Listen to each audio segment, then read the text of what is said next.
உறவுகளுக்கு அன்பான வணக்கம். 2024ஆம் ஆண்டு நாடாளுமன்ற தேர்தல் மிகச்சிறப்பாக மிக அமைதியாக நடைபெற்று முடிந்த நிலையில் அதனுடைய தேர்தல் முடிவுகளுக்காக காத்திருக்கக்கூடிய உறவுகளுக்காக அடுத்தடுத்து ஒவ்வொரு மாவட்டங்களினுடைய தேர்தல் முடிவுகளும் வந்து கொண்டிருக்கின்றன. குறிப்பாகவே எங்களுடைய நாட்டை பொறுத்தவரையில் தபால் மூல வாக்குகள், அரசு உத்தியோகத்தர்கள் அளிக்கின்ற வாக்குகளினுடைய தீர்மானம்தான் அந்த ஒட்டுமொத்த வாக்காளர்களினுடைய அல்லது ஒட்டுமொத்த தேர்தலினுடைய முடிவாக அமைவது வழக்கமாக இருக்கக்கூடிய நேரம். இந்த நாடாளுமன்ற தேர்தலிலும் அப்படியான நிலைமைதான் மாறி இருக்கிறது. 3 பேரை மட்டுமே நாடாளுமன்றத்திலே அங்கத்துவம் வகித்துக் கொண்டு ஜனாதிபதியாக தெரிவு செய்யப்பட்டு மிகப்பெரிய ஒரு அலையில் மிகப்பெரிய ஒரு மாற்றம் ஏற்படுத்தப்பட்டிருக்கிறது தேசிய மக்கள் சக்தி சார்பிலே. எனவே 113 ஆசனங்கள் என்று சொல்கின்ற பெரும்பான்மையை அவர்கள் பிடிப்பார்களா, அவர்களுக்கு அத்தனை ஆசனங்கள் கிடைக்குமா என்கின்ற கேள்விகளுக்கு மிகப்பெரிய அளவில் விமர்சனங்கள் இருந்தது. அப்படியெல்லாம் முடியாது, சாதாரணமாக அவர்களால் எடுக்கக்கூடிய ஆசனங்களோடு வேறு கட்சிகளோடு இணைந்துதான் அவர்கள் ஆட்சி அமைக்க வேண்டிய தேவை இருக்கும் என்று சொல்லப்பட்ட நிலையில் அவர்கள் எல்லா மாவட்டங்களிலும் முன்னிலையில் இருக்கக்கூடிய நிலைமை மாறியிருக்கிறது.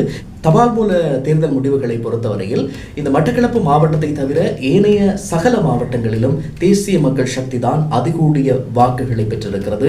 மட்டக்களப்பு மாவட்டத்தில் மட்டும்தான் முன்னிலையில் இலங்கை தமிழரசு கட்சி இருக்கிறது. அதற்கு அடுத்தபடியாக தேசிய மக்கள் சக்தி இருக்கிறது. எனவே இப்போது நாங்கள் பார்க்க போவது ஒவ்வொரு மாவட்டங்கள் ரீதியாகவும் அஞ்சல் மூல வாக்குகள், தபால் மூல வாக்குகளினுடைய அளவு தொடர்பாக ஒரு கரிசனை செலுத்துகின்ற போது முதலிலே நாங்கள் யாழ்ப்பாண தேர்தல் மாவட்டத்தை நோக்குகின்ற போது தேசிய மக்கள் சக்தி 5681 வாக்குகளை பெற்றிருக்கிறது. அதே போல இலங்கை தமிழரசு கட்சி 4808 வாக்குகளையும், சுயேட்சைக்குழு 17 3548 வாக்குகளை பெற்றிருக்கிறது. அகில இலங்கை தமிழ் காங்கிரஸ் 2623 வாக்குகள், ஈழமக்கள் ஜனநாயக கட்சி 1885 வாக்குகள், தமிழ் மக்கள் கூட்டணி 1757 வாக்குகள், ஜனநாயக தமிழ் தேசிய கூட்டணி 1599 வாக்குகள், ஐக்கிய மக்கள் சக்தி 776 வாக்குகள், புதிய ஜனநாயக முன்னணி 425 வாக்குகள் பெற்றிருக்கிறார்கள். அதேபோல வன்னி தேர்தல் மாவட்டத்தை பொறுத்தவரையில் தேசிய மக்கள் சக்தி 4371 வாக்குகளையும், இலங்கை தமிழரசு கட்சி 2349 வாக்குகளையும், ஐக்கிய மக்கள் சக்தி 1825 வாக்குகளையும், ஜனநாயக தமிழ் தேசிய கூட்டணி 1399 வாக்குகளையும், அதேபோல ஸ்ரீலங்கா பொதுஜன பெரமுன 634 வாக்குகள், அகில இலங்கை தமிழ் காங்கிரஸ் 502 வாக்குகள், ஈழமக்கள் ஜனநாயக கட்சி 287 வாக்குகள், புதிய ஜனநாயக முன்னணி 425 வாக்குகளை பெற்றிருக்கிறார்கள். திருகோணமலை மாவட்டத்தின் சார்பிலே தேசிய மக்கள் சக்தி 9705 வாக்குகள், ஐக்கிய மக்கள் சக்தி 2853 வாக்குகள், இலங்கை தமிழரசு கட்சி 1749 வாக்குகள், அதேபோல புதிய ஜனநாயக முன்னணி 382 வாக்குகள், ஸ்ரீலங்கா பொதுஜன பெரமுன 140 வாக்குகளை பெற்றிருக்கிறது.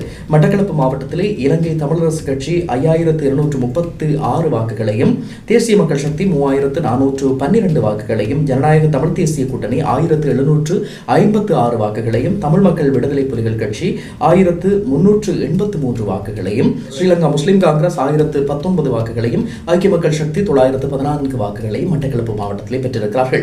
அதேபோல அம்பாறை மாவட்டத்திலே தேசிய மக்கள் சக்தி 17316 வாக்குகளையும், ஐக்கிய மக்கள் சக்தி 2272 வாக்குகளையும், இலங்கை தமிழரசு கட்சி 1899 வாக்குகளையும், ஸ்ரீலங்கா முஸ்லிம் காங்கிரஸ் 1599 வாக்குகளையும், புதிய ஜனநாயக முன்னணி 1326 வாக்குகளையும், அகில இலங்கை மக்கள் காங்கிரஸ் 1008 வாக்குகளையும் பெற்றிருக்கிறார்கள். அதேபோல கொழும்பு மாவட்டத்தை பொறுத்தவரையிலும் தேசிய மக்கள் சக்தி 28475 வாக்குகளையும், ஐக்கிய மக்கள் சக்தி 2985 வாக்குகளையும், புதிய ஜனநாயக முன்னணி 1814 வாக்குகளையும், ஸ்ரீலங்கா பொதுஜன பெரமுன 934 வாக்குகளையும் பெற்றிருக்கிறார்கள். புத்தளம் மாவட்டத்திலும் தேசிய மக்கள் சக்தி தான் அதிகூடிய வாக்குகளை பெற்றிருக்கிறது. 11404 வாக்குகள், ஐக்கிய மக்கள் சக்தி 1661 வாக்குகள், புதிய ஜனநாயக முன்னணி 672 வாக்குகள், ஸ்ரீலங்கா பொதுஜன பெரமுன 454 வாக்குகள். அதேபோல புலனறுவை மாவட்டத்தில் தேசிய மக்கள் சக்தி 16052 வாக்குகள், ஐக்கிய மக்கள் சக்தி 2184 வாக்குகள், புதிய ஜனநாயக முன்னணி 425 வாக்குகள், ஸ்ரீலங்கா பொதுஜன பெரமுன 230 வாக்குகள். அதேபோல மொனராகலை மாவட்டத்திலும் 19686 வாக்குகளை தேசிய மக்கள் சக்தியும், ஐக்கிய மக்கள் சக்தி 3297 வாக்குகளையும் பெற்றிருக்கிறார்கள். மாத்தளை மாவட்டத்திலும் கூட தேசிய மக்கள் சக்தி 17123 வாக்குகளை பெற்று முன்னிலையில் இருந்தது. ஐக்கிய மக்கள் சக்தி 2201 வாக்குகளை பெற்றிருக்கிறது. நுவரெலியா மாவட்டத்தில் கூட தேசிய மக்கள் சக்தி 13937 வாக்குகளை பெற்றிருக்கிறது.